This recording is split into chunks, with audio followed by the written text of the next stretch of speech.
नमस्कार मंडळी, सवितास होम किचनमध्ये तुमचे स्वागत आहे। आज आपण बघणार आहोत बोंबील रवा फ्राय। इथे मी आता आपण साहित्य बघून घेऊया। बोंबीलसाठी लागणारं इथे मी 5 ते 6 मोठे बोंबील ताजे घेतलेले आहेत। ते चांगले धुवून चांगले स्वच्छ साफ करून घेतलेले आहेत। आता इथे पण अर्धा लिंबू घेतलाय, 1 चमचा आलं लसूण पेस्ट घेतलेली आहे, धने पावडर, जिरे पावडर आणि हळद पाव चमचा घेतलेला आहे, 1 चमचा फिश मसाला घेतलेला आहे आणि 1 चमचा लाल तिखट घेतलेला आहे। तर आता हे सगळं साहित्य आपण आता बोंबीलला लावून घेऊया, म्हणजे मॅरिनेशन करून घेऊया आणि एक 10 ते 15 मिनिटं तरी साईडला ठेवूया।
आता हे सगळे मसाले आपण टाकून झालेले आहेत त्याच्यामध्ये।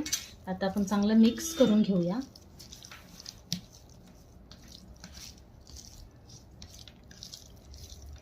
मिक्स करून झाल्यावर आपल्याला याला 10 मिनिटं तरी मॅरिनेशनसाठी ठेवायचं आहे तसंच, आणि त्याच्यानंतरच आपण याला फ्राय करायला घेणार आहोत। आता हे बोंबील आपले चांगले मॅरिनेट झालेले आहेत। एक 10 ते 15 मिनिटं मी याला ठेवलं होतं।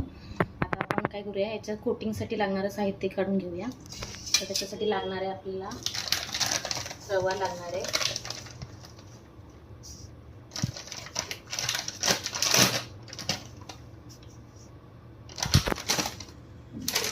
त्यानंतर आपल्याला तांदळाचं पीठ लागणार आहे,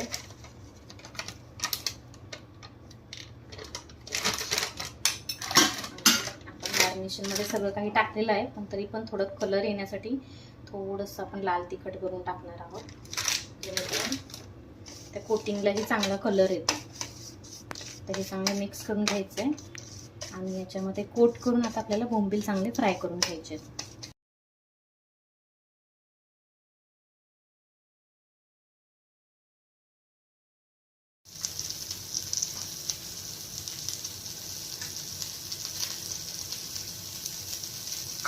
तर अशा प्रकारे आपला बोंबील तवा फ्राय तयार झालेला आहे।